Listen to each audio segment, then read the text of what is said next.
बिस्मिल्लाहिर्रहमानिर्रहीम। फ़हीम महबूब आपसे मुखातब है। आज का जो हमारा टॉपिक है इसमें हमने ये स्टडी करना है कि जो अनरजिस्टर्ड की जब हम सेल करते हैं और अनरजिस्टर्ड से रिटर्न आती है तो उसका यानी कि जो क्रेडिट नोट है, इससे पहले जो उसकी एडजस्टमेंट थी जुलाई 2020 से वो बंद कर दी गई थी, यानी कि सिस्टम हमें अलाउ नहीं कर रहा था। हम उसकी रिटर्न जो है वो उसकी एडजस्टमेंट नहीं ले सकते थे। तो अगर आपने किसी को अनरजिस्टर्ड को सेल की है और किसी वजह से वो सेल रिटर्न हो गई है तो उसको हम सिस्टम में एडजस्ट नहीं कर सकते थे।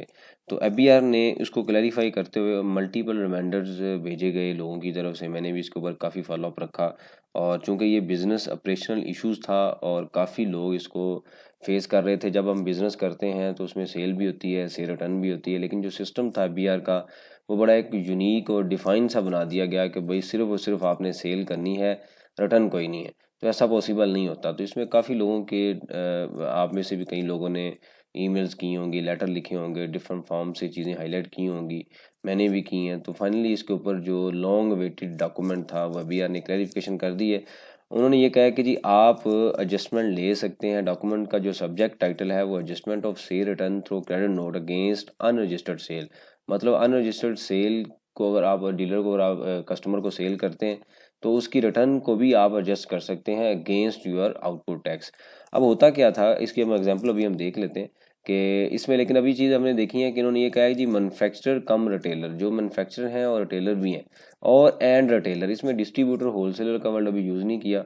अब पॉसिबल है कि जो लोग डिस्ट्रीब्यूटर या एज ए होलसेलर रजिस्टर्ड है उसको सिस्टम अलाउ ना करे, जो लोग एज ए रिटेलर या मैन्युफैक्चरर कम रिटेलर रजिस्टर्ड है उनको सिस्टम अलाउ करे। तो अभी तक एक्सपीरियंस नहीं हुआ क्योंकि अभी तक सिस्टम भी अपडेट नहीं हुआ। ये डॉक्यूमेंट तो आ गया लेकिन अभी तक सिस्टम अपडेट नहीं हुआ। इसमें कुछ टाइम लगेगा, 3-4 दिन 5 दिन का टाइम लगता है, क्योंकि 11/4 को ये डॉक्यूमेंट इशू हुआ है, तो इसमें 1 हफ्ते का टाइम लगेगा और पॉसिबल है कि रिटर्न तक ये अमेंड हो जाए, मतलब ये सिस्टम अपडेट हो जाए।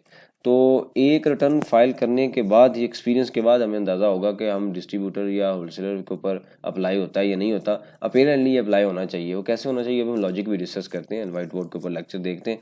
तो अभी ये डॉक्यूमेंट सर्कुलेट हुआ है, उसको हम हम सबसे पहले एक एग्जांपल के थ्रू इसको हम स्टडी कर लेते हैं कि डेबिट या क्रेडिट नोट होता क्या है। सिंपल एक क्विक रीकैप देखते हैं, उसके बाद हम इस डॉक्यूमेंट की एग्जांपल देखेंगे। एक डिटेल एग्जांपल होगी जिसमें हम स्टार्ट से ए टू जी हम स्टडी पार्ट कवर करेंगे कि हम किस तरीके से एडजस्टमेंट ले सकते हैं और जिससे पहले क्या था, और कौन कौन से बिजनेस हैं जिनके लिए नॉर्मल रूटीन है कि उनकी सी रिटर्न भी आती है। अच्छा, सबसे पहला जो पॉइंट है, इसको एक चीज़ हम क्लियर कर लें कि 4 पॉइंट आपने याद रखने हैं। सबसे पहला मैं पॉइंट क्या लिख रहा हूँ, डेबिट नोट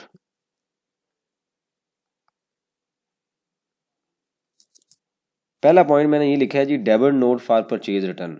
अच्छा, इसमें एक चीज़ हम क्लियर कर लें कि ये जो भी नया जो सिस्टम है, लाइव सिस्टम है, स्ट्राइप सिस्टम है, नेशनल सेल टैक्स रिटर्न है, उसमें दूसरा तीसरा पॉइंट अभी हम देख भी लेंगे, लेकिन यहाँ तक चूंकि क्लैरिटी हम ले रहे हैं। तो परचेज, अगर आप रजिस्टर्ड डीलर को सेल करते हैं तो रिटर्न भी जो सेल कर रहा है उसने एंटर करना है, मतलब उसके लिए क्रेडिट नोट है, और जो परचेज ले रहा है, चीज़ें ले रहा है, उसके लिए क्या होगा, डेबिट नोट है। तो इस केस जब हम किसी भी कस्टमर को सेल करते हैं और सेल टैक्स चार्ज करते हैं तो कस्टमर के लिए क्या होता है, इनपुट टैक्स। तो जब वो परचेज रिटर्न होगी, मतलब कस्टमर ने चीज़ें रिटर्न कर दी और हमारी सेल रिटर्न हो गई, तो ये क्या होगा, डिडक्शन फ्रॉम इनपुट टैक्स। तो यहाँ पे हमने पॉइंट मेंशन कर लिया, क्या है जी, डिडक्शन फ्रॉम इनपुट टैक्स, ये हमने हाईलाइट कर लिया। दूसरा सिनेरियो क्या है, ठीक है। अब दूसरे सिनेरियो पे हम आ जाते हैं। दूसरे सिनेरियो में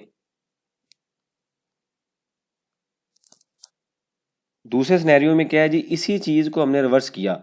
एक के लिए क्रेडिट नोट है, दूसरे के लिए डेबिट नोट है। जब डेबिट नोट होता है तो डिडक्शन फ्रॉम इनपुट, और जो क्रेडिट नोट यानी कि से रिटर्न ले रहा है उसका क्या होगा, डिडक्शन फ्रॉम आउटपुट।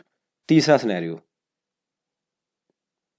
तीसरा सिनेरियो ये है कि एक तो हमने जनाब परचेज रिटर्न कर ली, सेल रिटर्न कर ली, और सम टाइम ये होता है कि रेट में डिफरेंसेस होता है, क्वांटिटी में डिफरेंसेस होता है, या इसके अलावा कोई और इशू है, कुछ भी इशू हो सकता है, मॉडल चेंज हो सकता है, कुछ भी हो सकता है। तो इस सिचुएशन में ये क्रेडिट नोट भी हो सकता है या डेबिट नोट भी हो सकता है। अच्छा, 3 एग्जाम्पल में एक चीज़ बड़ी क्लियर कर ले, हम ये क्यों डिस्कस कर रहे हैं, क्योंकि उस डॉक्यूमेंट को समझने के लिए हमें डेबिट या क्रेडिट नोट की क्लैरिटी के साथ साथ एक चीज़ क्लियर होना बड़ी ज़रूरी है, जो भी हम डिस्कस करने लगे। अच्छा जी, ये देखिएगा कि हमने ये जो 3 एग्जाम्पल देखी हैं, इसमें कंक्लूजन हम क्या भी देखने लगे हैं कि credit note decrease sale tax, ठीक है। Debit note increase sale tax. अब कानून ये कहता है कि जब मुझे आपने पैसे देने हैं ना, तो मुझे कोई वेरिफिकेशन नहीं चाहिए। मतलब आपने सेल डिक्लेयर करनी है तो नो क्रॉस वेरिफिकेशन, सिर्फ और सिर्फ आप डिक्लेयर करें और मैं आपसे सेल टैक्स चार्ज करता हूँ और गवर्नमेंट में आप जमा करवाएं। कानून ये कहता है। मतलब जब हम सेल डिक्लेयर करते हैं, आपने मुझे सेल की, एक दो और कस्टमर को सेल की, अगर कस्टमर एक्सेप्ट करता है तो उसको इनपुट मिल जाएगा। अगर वो 6 माह एक्सेप्ट नहीं करता तो ऐसा नहीं होगा कि हमारी जो सेल टैक्स है ये रिवर्स हो जाए, ऐसा नहीं होगा। वो मतलब एक्सेप्ट करे या ना करे, अगर सेल टैक्स बढ़ रहा है, मतलब कानून बड़ा एक लिवरेज सा अपनी बेनिफिट के लिए बनाया गया है कि अगर ये यानी कि अपने जो डिपार्टमेंट है उनके बेनिफिट में है कि अगर आपने डिपार्टमेंट को पैसे देने हैं तो कोई क्रॉस वेरिफिकेशन की ज़रूरत नहीं है। हाँ, लेकिन अगर आपने डिपार्टमेंट से पैसे लेने हैं, पैसों से मुराद किया है कि आपने क्रेडिट नोट एंटर किया है। जब क्रेडिट नोट एंटर होता है तो आउटपुट टैक्स रिड्यूस होता है। तो उस केस में कानून ये कहता है जी क्रॉस वेरिफिकेशन रिक्वायर्ड। अब क्रॉस वेरिफिकेशन रिक्वायर्ड का मतलब क्या है? अब ये डायरेक्टली उस डॉक्यूमेंट को हम डिस्कस करने लगे हैं जो 2-4 दिन पहले एक डॉक्यूमेंट आया है, जो ये आपके सामने डॉक्यूमेंट है, इसको हम डिस्कस करने लगेंगे। इसको थोड़ा सा टेक्निकल पार्ट है, इसको देख लीजिएगा। अब देखिएगा आपके सामने ये एग्जांपल है, बड़ी छोटी सी हमने एग्जांपल एक मैंने कोट की है कि मिस्टर ए सेलर है, मिस्टर बी जो है ये बायर है। ठीक है, इन्होंने मिस्टर ए ने चीज़ें सेल की, 1,00,000 रुपए की चीज़ें थी, 17% GST था और टोटल जो वैल्यू होगी 1,17,000 रुपये होगा। ये जनाब जो मिस्टर ए है इन्होंने चीज़ें सेल की हैं। अब मिस्टर ए ने जब चीज़ें सेल की हैं तो इन्होंने चूँकि सेल टैक्स चार्ज किया है, तो ये हम अज्यूम करते हैं इनका कोई इनपुट टैक्स नहीं है। तो इन्होंने नेक्स्ट सी में जो डाटा डिक्लेयर किया उसकी लेट से इनवाइस नंबर 2288 था और इन्होंने 17,000 जो है गवर्नमेंट को पे कर दिया। अब जो बायर है उसके लिए नेक्स्ट ए होगा, उसने इनवाइस सेलेक्ट किया 2288, उसके बाद 17,000 उसके लिए इनपुट टैक्स हो गया।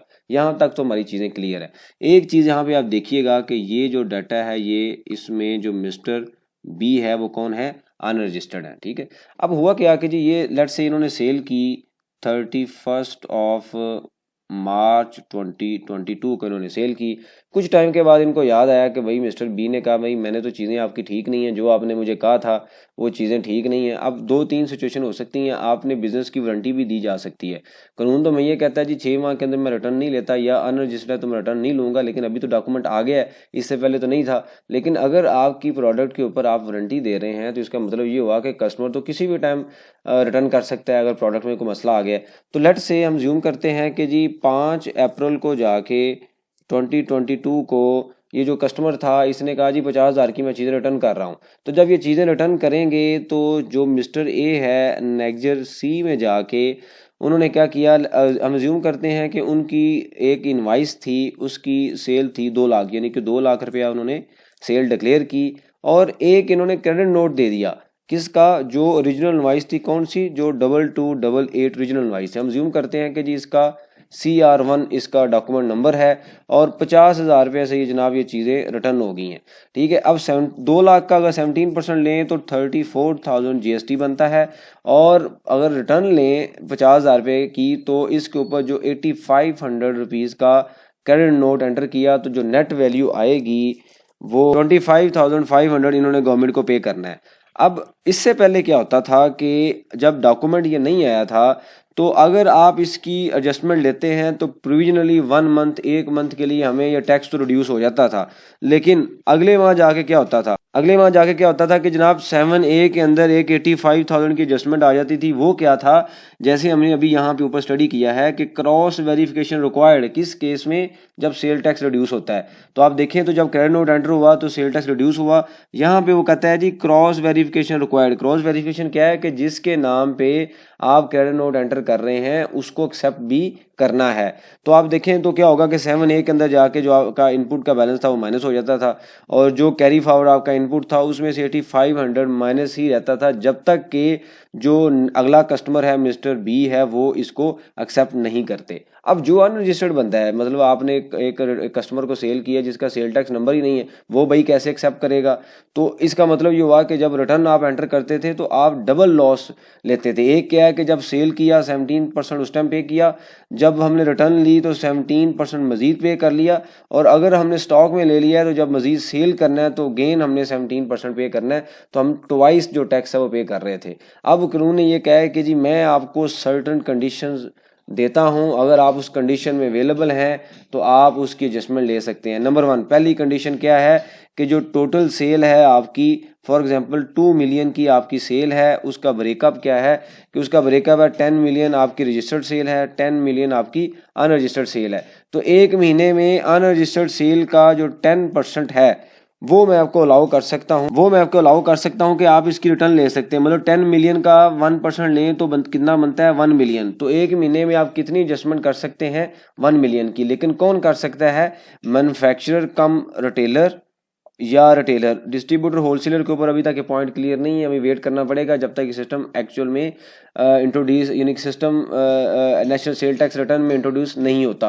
अभी तो डॉक्यूमेंट आया लेकिन नेशनल सेल टैक्स रिटर्न के अंदर इसकी अभी इम्प्लीमेंटेशन नहीं हुई, कुछ टाइम लगता है।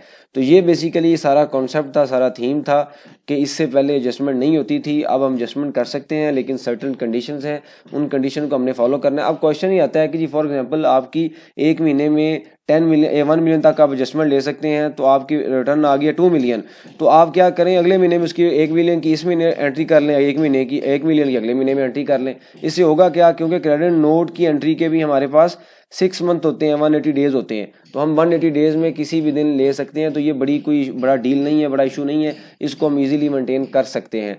अगर सिस्टम इस रिटर्न में अपडेट हुआ तो इसकी एक प्रैक्टिकल एग्जांपल हम सिस्टम में देखेंगे, उसमें मजीद आपकी क्लैरिटी होगी। लेकिन जो क्रेडिट नोट, डेबिट नोट या इस कॉन्सेप्ट को समझने के लिए इस लेक्चर को लाजमी देखें।